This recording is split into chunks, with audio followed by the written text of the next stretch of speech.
Hello, everyone. This is Dwight Refiner's Fire with Real Deal Clips Bahamas. You can now follow me on YouTube, Facebook, and TikTok at Real Deal Clips Bahamas. This series is called The Barbershop. In the barbershop, men don't pull their punches. There will be exchange of words, and you could potentially get your feelings hurt.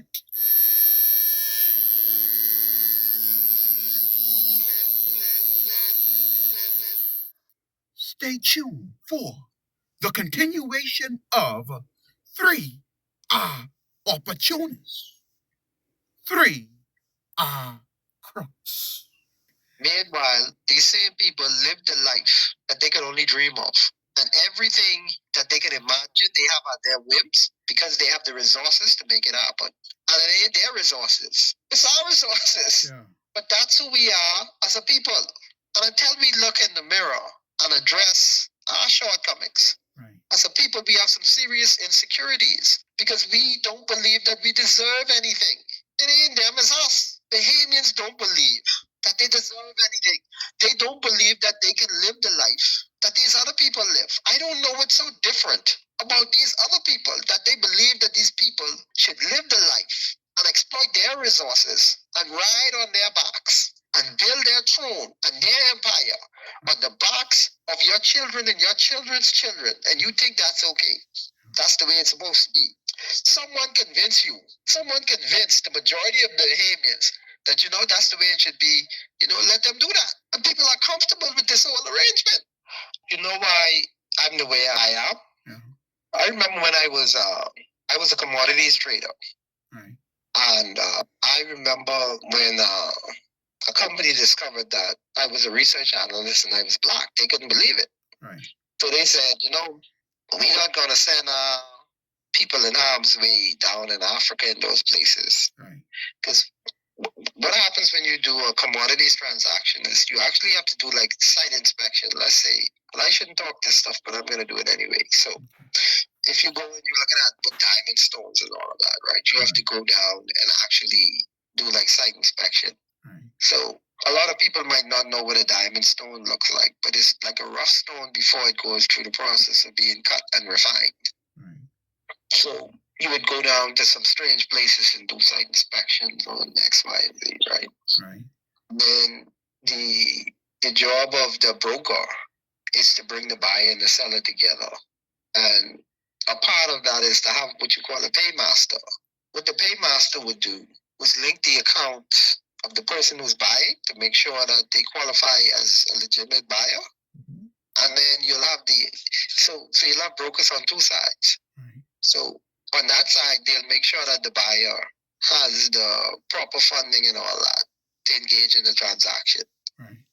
Whether they call them institutional investors. So the verification on that account is this, that, and that. That's on one side of the transaction. Right. And then with the seller, you actually have to make sure that the product, that's right, that he has the product. Right. And the product meet the quality and the standard of what he's purporting it to be. Right. So I was on the seller side of the transaction. So you actually had to go into strange countries, like in diamonds, you're talking about like Africa, some places in Africa. And you have to do site inspection to make sure that the seller meets the profile to engage in the transaction. Right. And you go to these countries and you see the resources. And it's very few people engaging in the exploitation of the resources. Right. And there is extreme poverty all around the place.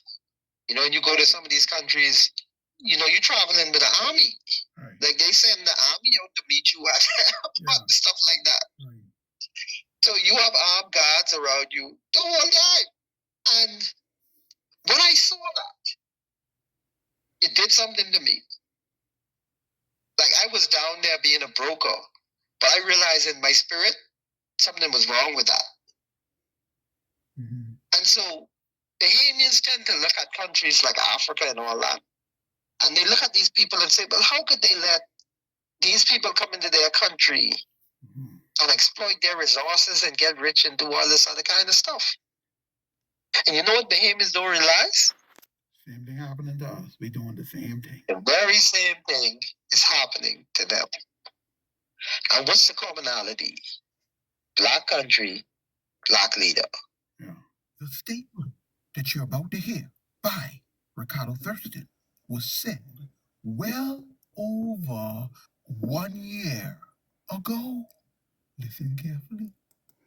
And I want you to note for the record, there is no word alleged.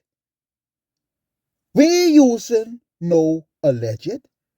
We're stating the facts and the truth because we have the dossier on Philip Brave Davis. I have an announcement first. Go right ahead. We'll start with an announcement. If you are a Bahamian citizen and you are over the age of 18, the Prime Minister has just stolen $55,000 from you. Has just stolen $55,000 from you. Say it again. If you are a citizen of the Commonwealth of the Bahamas and you are over the age of 18, the Prime Minister of the Commonwealth of the Bahamas has just stolen $55,000 from you. Every single person over the age of 18. Man, woman, boy, and girl. Man, woman, boy, and girl. $55,000. So if you are a Bahamian citizen and you walking around here, can't buy groceries, can't feed your kids, the Prime Minister just stole $55,000 from you. I'm listening. You got my ears on. Bahamians, are you listening? They run the game on all the countries. And you know what change? What is the change that's happening in Africa?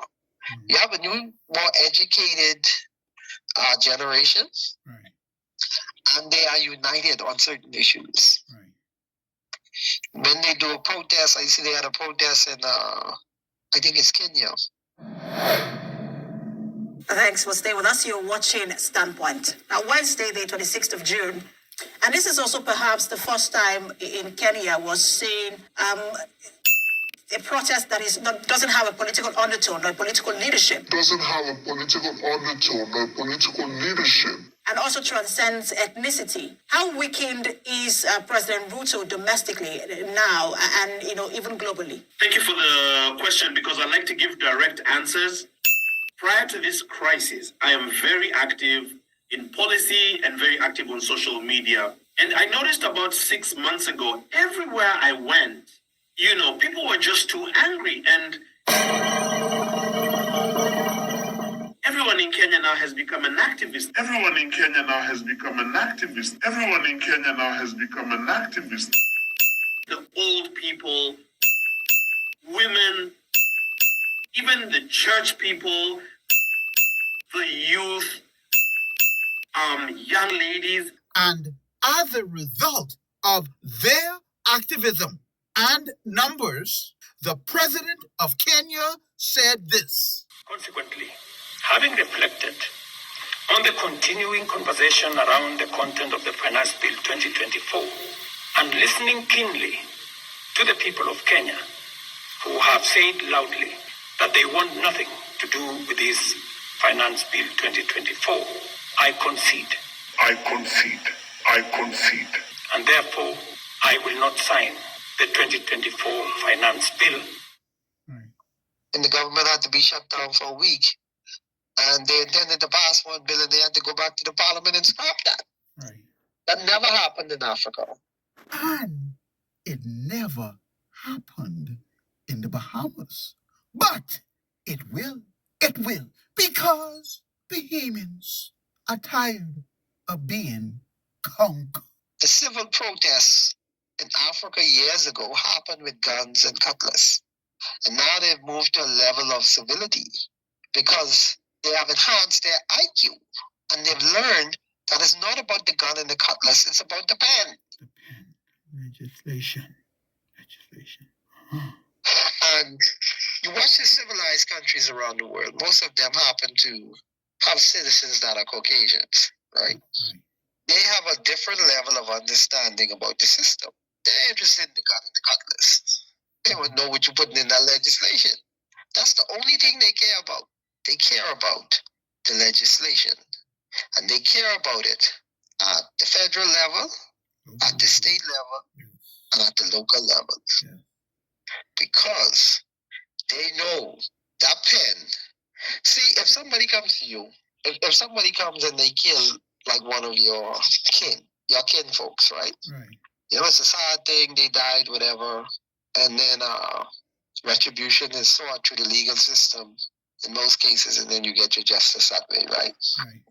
That's the end of that. Right. But what happens when a guy legislates and enacts something in law that does irreparable harm to you? You know what happens?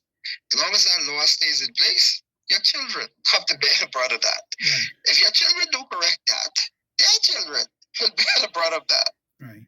You see how insidious the pen is versus picking up a gun? Right. The pen is far more deadly than the gun. Right. Because it could not only destroy one person, it destroys generations of people. Right.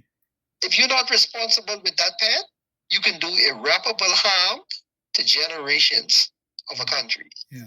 I'm not talking about just one generation or a couple of people or whatever like that.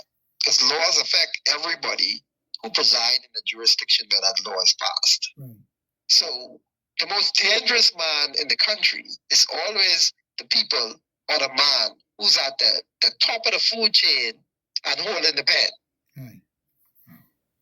In fact, they put people with guns around the fellow who got the pen. They protect the fellow who got the pen. Right. Brave got the pen now. He got all kind of bodyguards around him.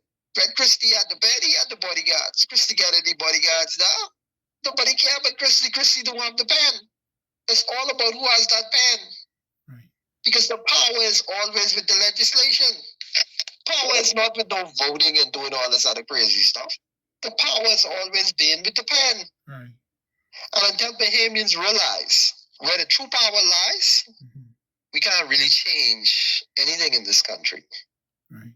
The movement to change the Bahamas has to happen with the pen, the legislation. Yeah. When you start engaging politicians about legislation, that's a whole different ballgame. If you just want to shoot the breeze with them and tell them, oh, I need this light fixed down here and you need to tar this road or whatever, you got some potholes down the road, man, give me your $5,000, I will fix my roof. Take a deal with that. Start talking about legislation. See how quickly they disappear.